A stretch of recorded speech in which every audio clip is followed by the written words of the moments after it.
지난 주일에 우리 어떤 내용을 우리 살펴봤습니까? 솔로몬의 지혜에 대해서 봤습니다. 그죠? 솔로몬의 지혜는 다름이 아니라 듣는 마음. 솔로몬이 기본 산당에서 1,000번제를 드렸는데 하나님께서 그 제사를 기쁘게 받으시고 소원을 말하라, 무엇이든지 들어주겠다. 그래서 솔로몬이 하나님께 듣는 마음을 주십시오, 이렇게 구했습니다. 그 듣는 마음이라는 것은 하나님의 말씀을 듣는 그 마음이라는 것이었습니다. 그것이 바로 지혜였고 그것이 바로 총명이었습니다. 우리 성경에서 지혜의 근본은 하나님을 경외함이다, 이런 말도 있었고, 하나님을 경외함, 그것이 바로 지혜다, 이런 말씀도 있었는데, 바로 사람들의 말을 이렇게 잘 들어주는 경청도 중요하지만 그 속에서 하나님께서 지금 말씀하시는 말을 들을 수 있는 것, 캐치하는 그것이 진짜 참된 지혜라는 것입니다. 그래서 하나님은 솔로몬에게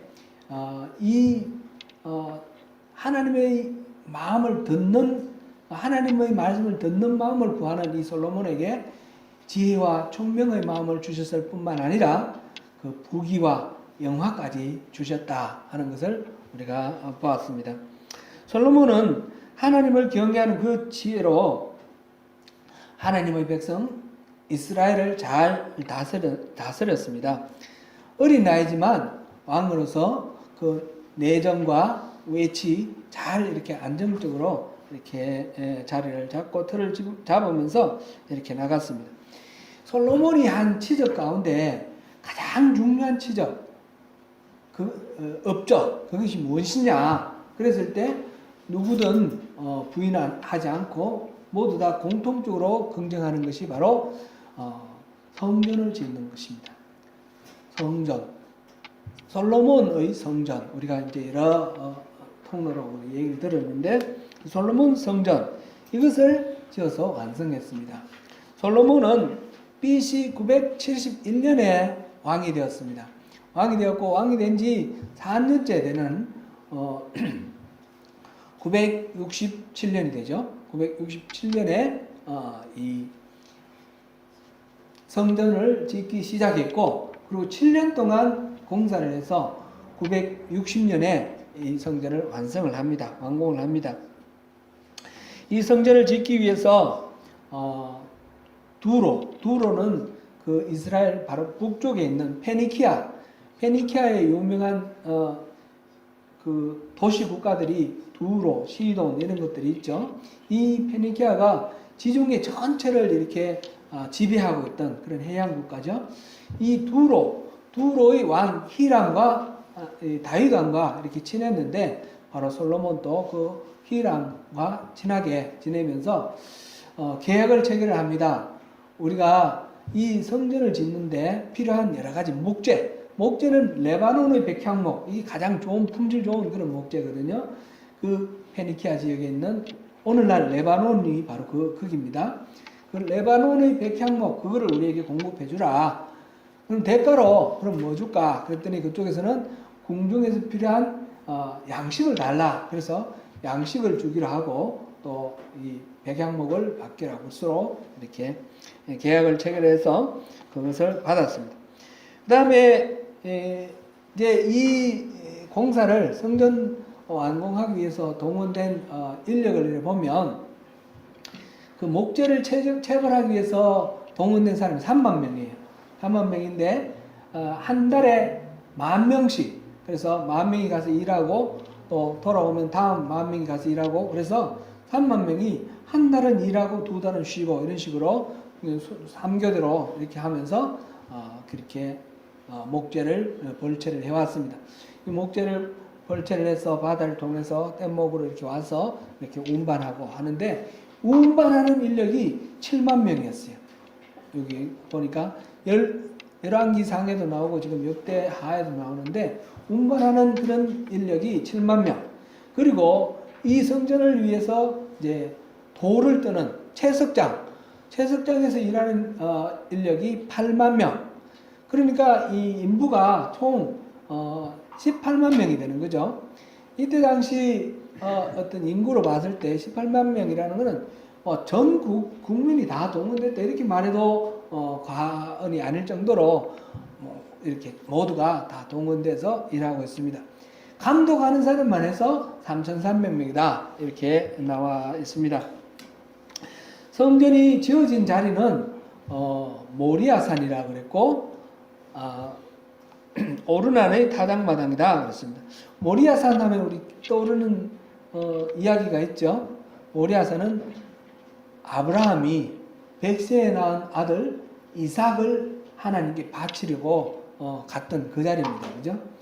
하나님은 아브라함에게 약속을 하셨죠.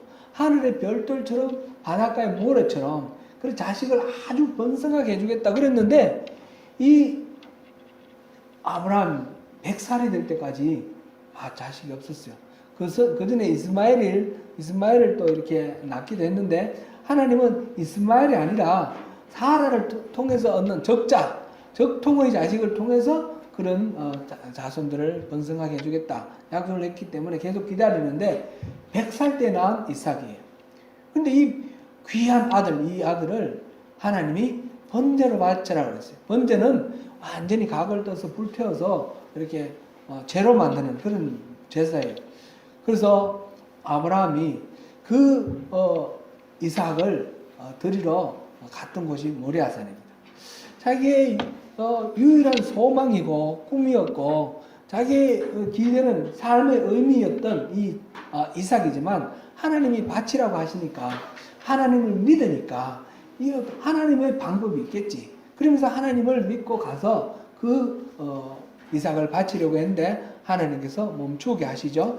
하나님이 그 아브라함의 믿음을 보시고 산양을 대신으로 이제 제사를 드리게 하고 받으셨습니다. 그러니까 이 모리아라는 곳은 바로 자기의 가장 중요한 것, 자기의 전 존재, 그거를 바치는 제사를 드렸던 곳입니다. 바로 이 모리아산이라는 것은 예배라는 것은 철저하게 자기를 다 바치는 것이 참된 예배다라는 것을 우리에게 깨우쳐 준 그런 자리입니다. 우리 구약 레위기 배울 때에 우리가 번제를 배웠습니다. 번제를 봤는데 그렇게 각을 떠서 완전히 다 태우는 거. 내장도 물 씻어서 태우고 다 태우고 완전히 태웠을 때 그러니까 막 보면 그 짐승을 잡느라고 피비린내도 나고 그 살이 타는 매캐한 노린내도 날 것이고 연기가 매캐하고 막 이런 상황 속에서 하나님께서는 그것을 향기로운 냄새로 받으셨거든요. 그 자체가 피지컬하게 향기로운 것이 아니라 철저한 자기 부정, 철저한 자기 헌신, 이거를 하나님이 기쁘게 받으셨다라는 것입니다. 모리아산은 그것을 상징하는 산입니다. 근데 그 모리아산이 세월이 흘러서 여부수족이 그곳에 살 때에 여부수족의 그 오르난이라는 사람이 그곳에 타작마당으로 쓰고 있었습니다. 농사를 짓고 타작하고 하는 그런 타작마당으로 쓰고 있었는데 다윗이 또 하나님의 마음을 아프게 한 그런 범죄의 사건이 있었습니다. 인구조사를 해가지고 동원할 수 있는 군사력이 얼마인가. 그러니까 전적으로 하나님을 의존하지 않고 사람의 힘과 능력으로 나라를 다스리려고 그렇게 인구조사를 했는데 그것으로 인하여 큰 벌을 받게 되었습니다. 세 가지 중에 한 가지를 선택하라 해서 선택한 것이 3일 동안 전염병이 일어나겠다는 거죠. 그래서 3일 동안 전염병으로 그 이스라엘 전역에 7만 명이 죽었습니다. 그럴 때에 이 오르난의 타작마당에 서 있는 그 하나님의 사자 천사를 보고 그 오르난의 타작마당을 돈 주고 사서 값 주고 사고 그 자리에서 번제와 화목제를 들어서 하나님께 회개를 하고 하나님의 용서를 받은 그런 자리가 바로 오르난의 타작마당입니다. 같은 장소인데 옛날에 모리아산이었고 지금 오르난의 타작마당이었습니다. 그것을 지금 구입을 해가지고 지금 여기다가 솔로몬이 성전을 세우고 있습니다.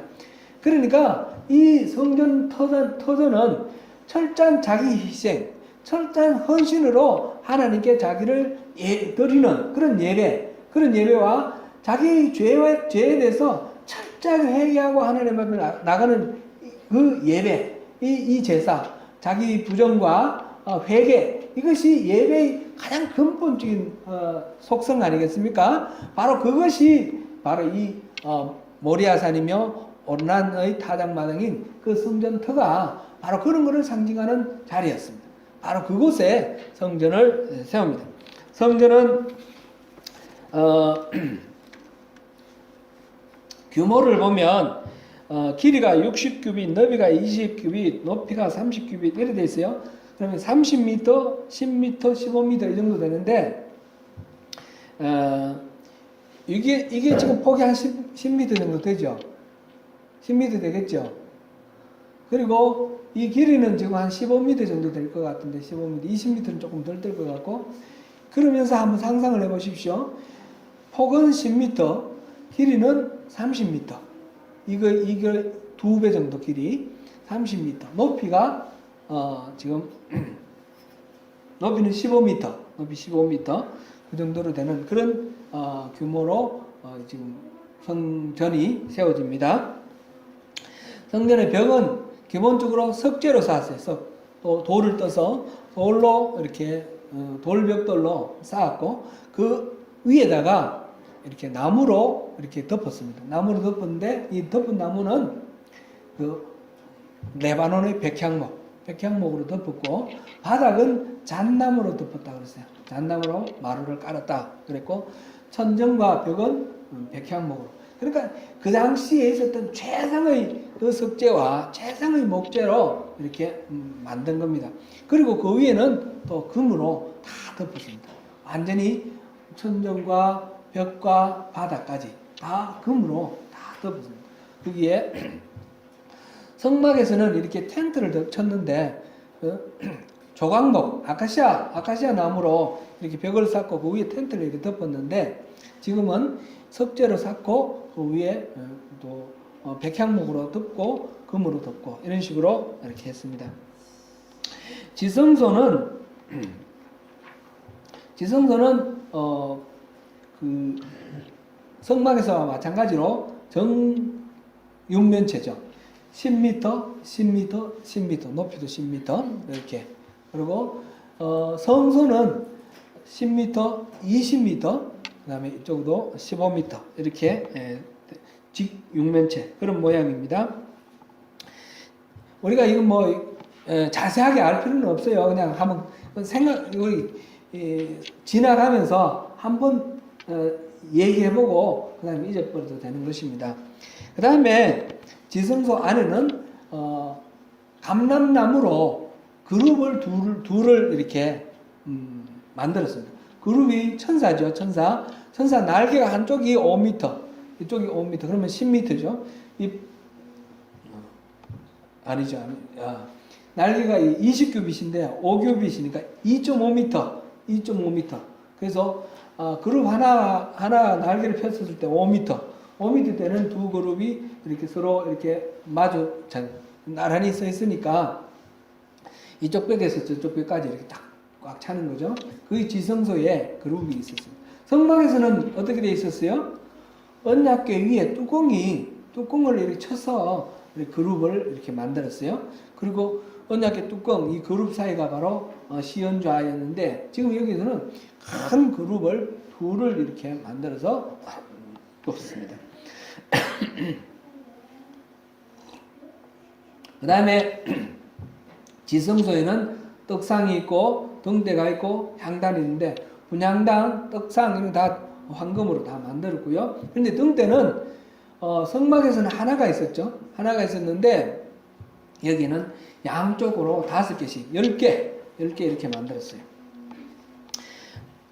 그렇게 했고 마당에는 이제 성막 바깥에는 마당에는 성막에서는 번제단과 물두멍 이 두 가지가 있었는데 이 물두멍 대신 큰 바다라고 그랬어요. 바다.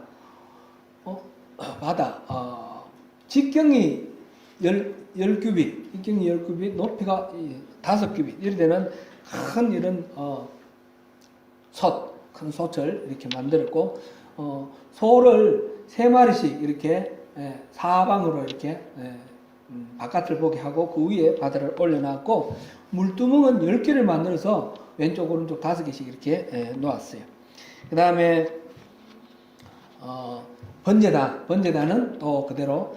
근데 크기가 전부 다 큰데 번제단은 크기가 똑같아요. 5규빗, 5규빗, 높이 3규빗 이렇게 해서 번제단, 높제단이 있고요. 그 다음에 하나 또 다른 것은 이 성전 앞에 큰 기둥을 2개를 세웠어요. 큰 기둥을 2개 세웠는데 하나는 야긴, 하나는 보아스 그랬는데 높이가 18규빗이라고 그랬어요. 그리고 머리 높이가 또 5규빗 그런 데는 그런 23규빗짜리 그런 기둥을 2개를 이렇게 세웠는데 하나는 뜻이 보아스는 그에게 능력이 있다 그런 뜻이고 야기는 저가 세우리라 이렇게 됐습니다.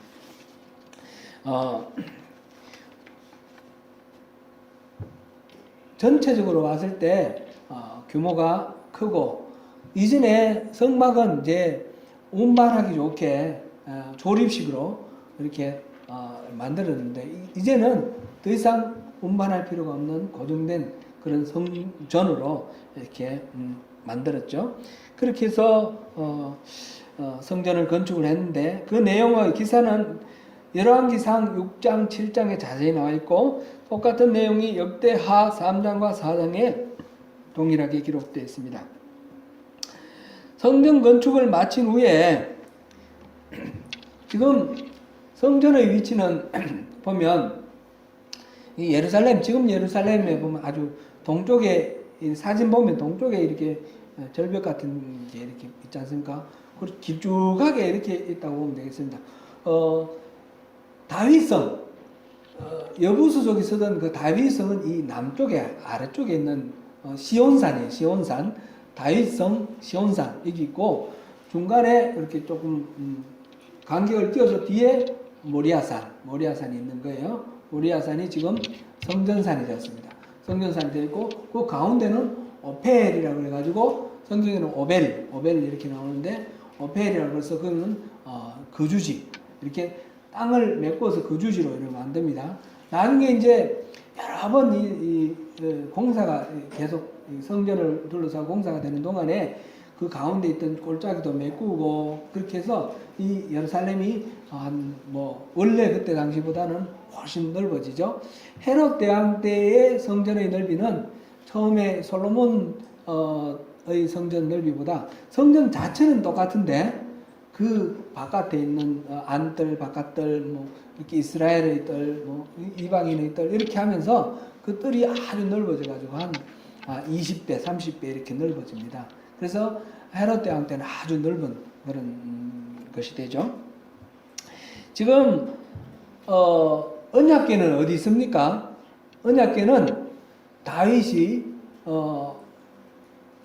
운반해 와서 오벳에돔의 집에서 운반해 와서 지금 그 다윗성 시온산 거기에 장막을 치고 장막 가운데 지금 언약궤를 두었습니다.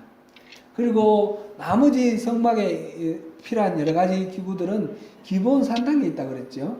그랬는데 이 모든 것들을 이제 이 성전으로 옮깁니다. 성전으로 옮기고 지금 건축 마친 후에 언약궤를 성전으로 옮기는 그 일을 위해서 제사를 드리고 많은 사람들이 수를 셀 수 없는 그런 제물을 바쳤다 이렇게 나와 있습니다. 그래서 제물을 바치고 그때 레위인의 찬양대 아삽과 헤만과 여두둔 이런 이름이 나오는데 시편 보면 아삽의 시, 헤만의 시 이렇게 나와요. 그런 사람 찬양 전문가들이에요. 그런 사람들 헤만과 아삽과 여두둔 이런 사람들이 그 형제들과 자손들 이런 전부 이렇게 모여서 찬양대를 이루어서 지금 하나님 앞에서 찬양을 하고 그럴 때에 하나님의 영광이 여호와 영광이 그 성전에 가득했다. 그렇게 역대하 5장 14절에 나와 있습니다. 솔로몬은 그 상황 속에서 백성들에게 어떤 경과로 이 성전이 이루어졌는지 그걸 경과 보고하는 것이 역대하 6장 열왕기상에서 8장 이렇게 나와 있습니다. 원래 우리 아버지 다윗이 성전을 이거를 짓고 싶었는데 하나님 허락하지 아니하셔서 못 지으시고 재료만 준비를 했고, 하나님이 우리 아버지 다윗에게 네 아들이 짓겠다 그랬는데 바로 그런 은혜로 내가 이 성전을 짓게 되었다. 그걸 이제 백성들 앞에서 얘기를 합니다. 그러고 난 뒤에 이제 기도를 합니다. 기도하는 것은 우리 지금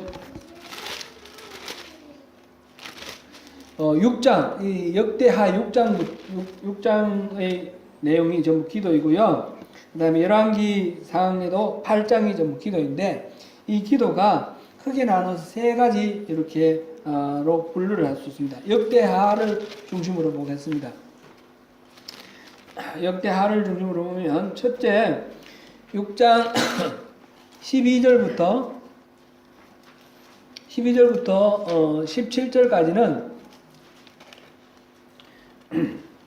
하나님이 우리 아버지께 약속하신 대로 내가 성전을 지었으니까 하나님 우리 자손 대대로 왕이 나올 수 있도록 우리 가문을 지켜주십시오. 우리 가문에게 복 주십시오 하는 그런 내용이고요. 그 다음에 18절부터 21절까지는 하나님이 우주를 만드신 분인데 어디 요 조그만 집에 계시겠습니까?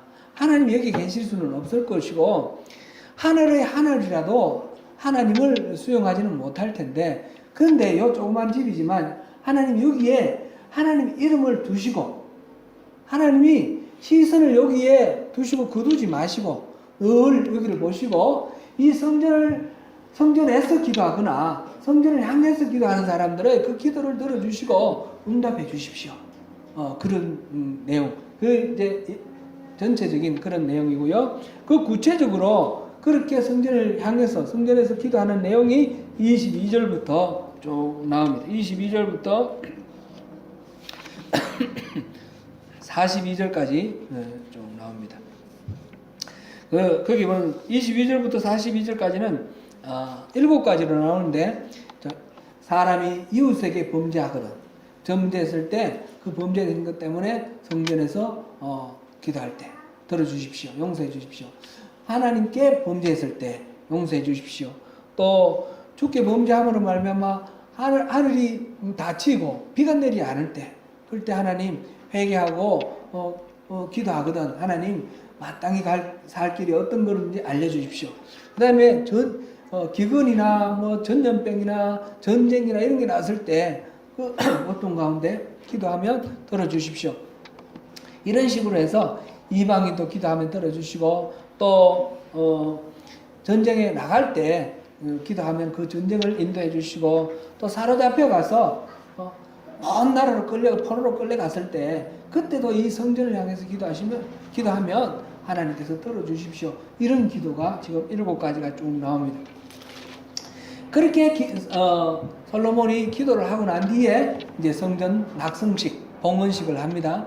봉헌식을 하는데 그때 하나님의 영광이 다시 또 임했다 이렇게 나와 있는, 그게 이제 7장 1절부터 나오는 낙성식 이야기입니다.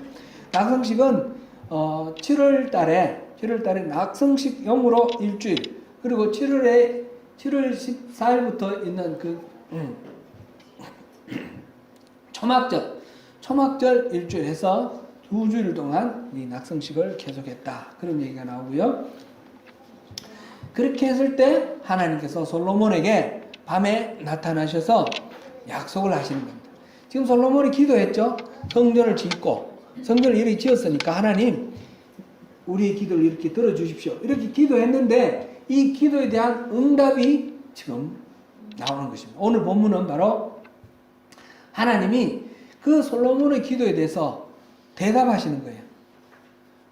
분명히 성전이 졌을 때 하나님의 그 영광이 이 땅에 임했고, 그래서 제사장이 성전에도 들어갈 수도 없고 사람들이 너무너무 하나님의 영광이 어미로우니까 땅바닥에 딱 엎드렸다고 그랬어요. 돌로 깐 땅바닥에 엎드렸다고 그랬는데, 그런 식으로 하나님의 영광이 임했음에도 불구하고 하나님께서는 그렇게 기뻐하셨으나, 그러나 이 기도에 대해서 어떻게 응답할지는 지금 다르게 말씀을 하십니다. 지금 여기서 두 가지 옵션을 말하고 있습니다. 두 가지 옵션. 내가 너희 기도를 들었는데 너희 기도에 내가 응답할 텐데 이렇게 하면 이렇게 응답하고 저렇게 하면 저렇게 응답하겠다. 그것이 지금 오늘 내용입니다. 17절부터 한번 보겠습니다. 17절 한번 17절만 읽어보겠습니다. 7장 17절 역대하 7장 17절 시작. 내가 만일 내 앞에서 행하기를 내 아버지 다윗이 행한 것과 같이 하여 내가 내게 명령한 모든 것을 행하여 내 율례와 법규를 지키면 아멘. 지키면 내 율례와 법규를 지키면 그 다음에 나오는 18절 같이 읽어봅니다. 시작. 내가 내 나라 왕위를 견고하게 하되 전에 내가 내 아버지 다윗과 언약하기를 이스라엘을 다스릴 자가 내게서 끊어지지 아니하리라 한 대로 하리라.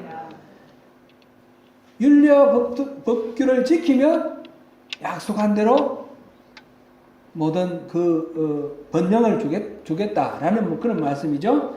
그리고 19절 같이 읽어봅니다. 시작. 그러나 너희가 만일 돌아서서 내가 너희 앞에 둔 내 율례와 명령을 버리고 가서 다른 신들을 섬겨 그들을 경배하면 만약 율례와 규례를 지키지 않으면 어떻게 하는 거예요?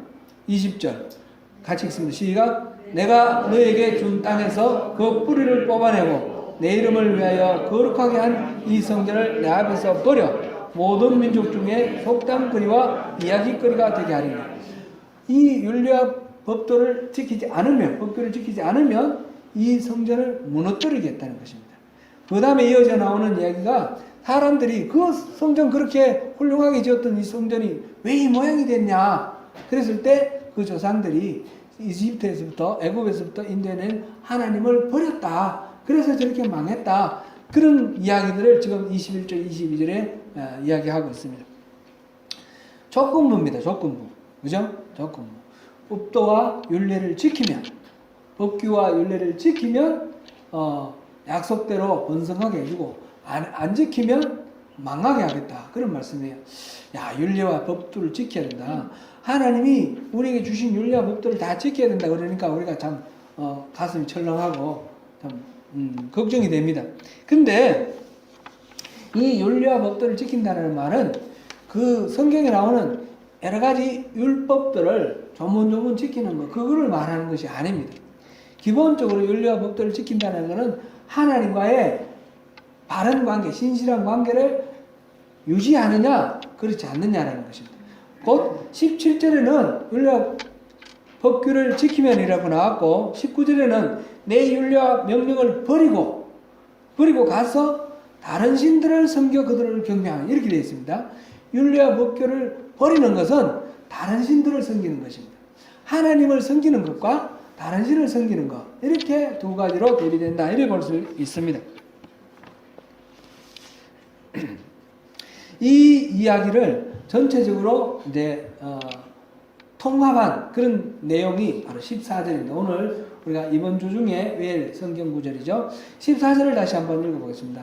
13절, 14절을 읽어보겠습니다. 13절부터 시작. 혹 내가 하늘을 닫고 비를 내리지 아니하거나 혹 메뚜기들에게 토산을 먹게 하거나 혹 전염병이 내 백성 가운데 유행하게 할 때에 내 이름으로 일컫는 내 백성이 그들의 악한 길에서 떠나 스스로 낮추고 기도하여 내 얼굴을 찾으면 내가 하늘에서 듣고 그들의 죄를 사하고 그들을 고치리라. 아멘. 문제가 있으면 기도하라는 거죠. 이 성전을 향하여 어느 성전에서 기도하라. 하늘을 닫고 비를 내리지 않거나 메뚜기가 소선을 먹거나 전염병이 돌거나 무슨 문제가 생기거나 기도를 하라는 거죠.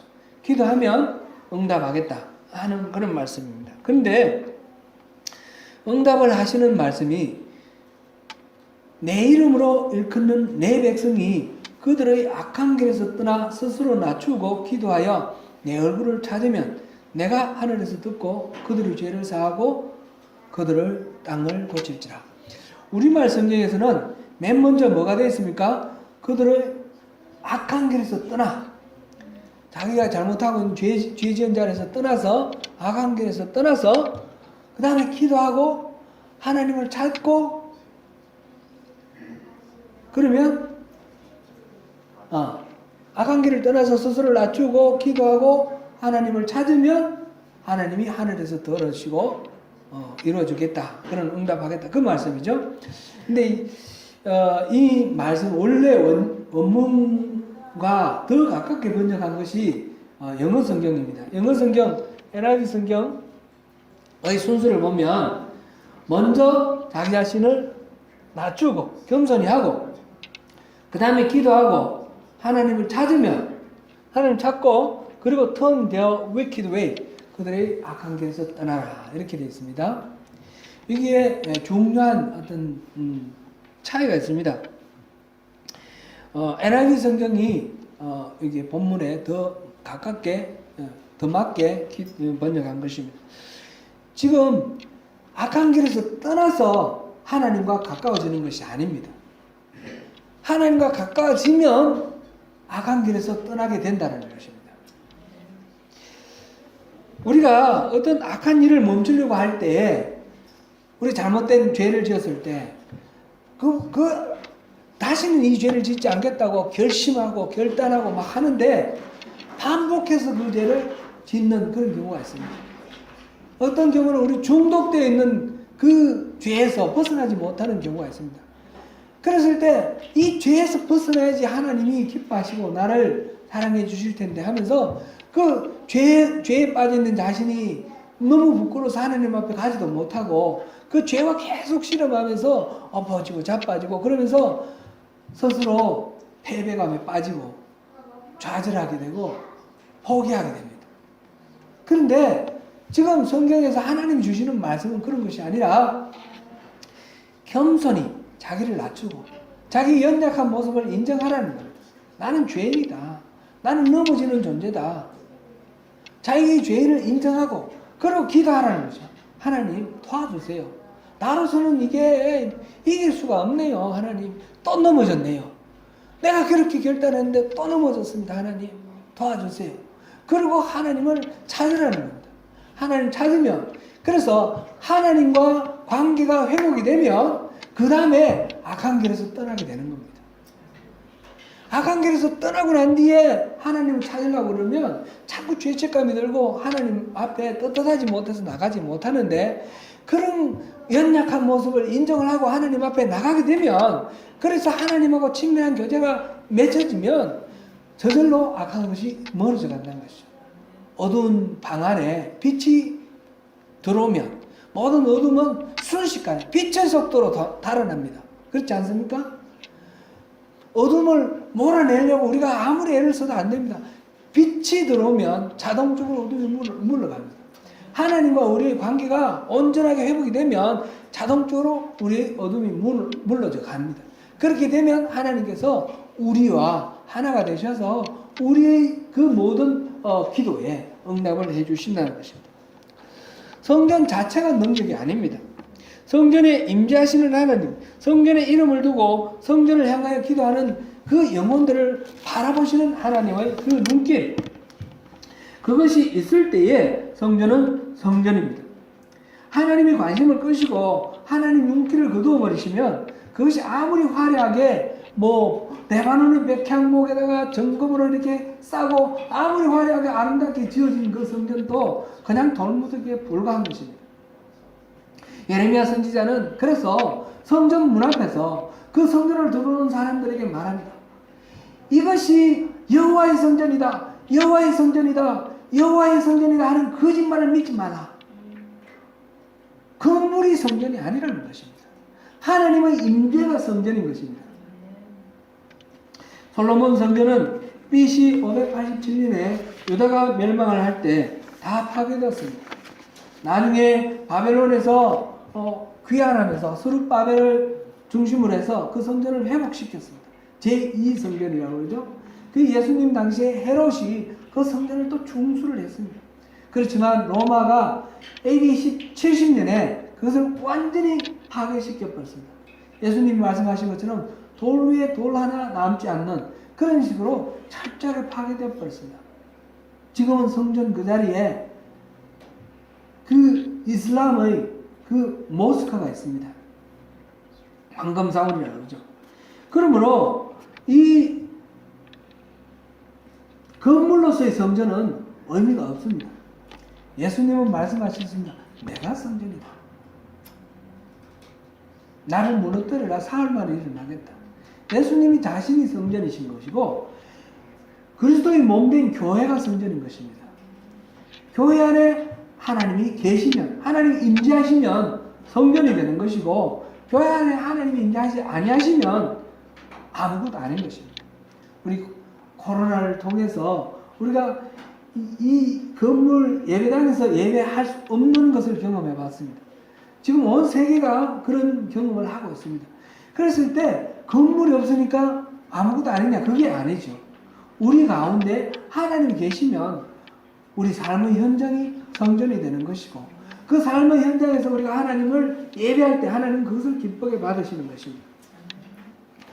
우리 주님은 자신이 성전이라고 했는데 그 성전을 또 이루는 우리가 성전의 지체, 몸된 그리스도의 지체가 되어서 우리가 성전을 이룰 때에 우리가 그 성전의 삶을 우리가 누리게 되는 것입니다. 요한복음 15장 7절 말씀 우리 같이 한번 읽어보겠습니다. 요한복음 15장 7절 말씀 같이 읽습니다. 시작. 너희가 내 안에 거하고 내 말이 너희 안에 거하면 무엇이든지 원하는 대로 구하라. 그리하면 이루리라. 무엇이든지 원하는 대로 구하라. 그리하면 이루리라. 얼마나 듣기 좋은 말씀입니까? 우리 이게 참 좋은 말씀이죠. 그런데 앞에 조건이 있어요. 뭡니까? 너희가 내 안에 거하고 내 말이 너희 안에 거하면 곧 주님과 우리가 온전히 하나가 되었을 때 주님과 우리가 성전으로 하나가 되었을 때 머리 대신 우리 그리스도 몸된 우리 교회 이게 온전히 하나가 되었을 때 그럴 때 그리스도의 소원이 바로 나의 소원이 됩니다. 하나님의 계획이 나의 계획이 됩니다. 그러면 우리가 기도하는 것 그리스도의 계획이 이루어지기를 하나님의 뜻이 이루어지기를 기도할 때에 하나님이 그걸 이루시는 것입니다. 무엇이든지 우리가 구하는 대로 다 이루어지는 것입니다. 우리가 주님 안에 거하고 주님이 우리 안에 거하면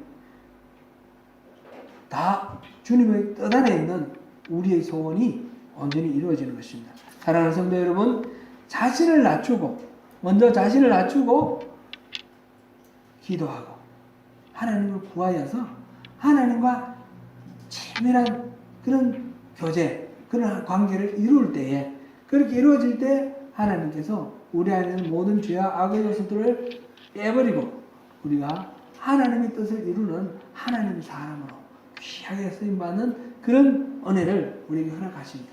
바로 그 주인공이 되시는 저와 여러분이 되시기를 축원합니다.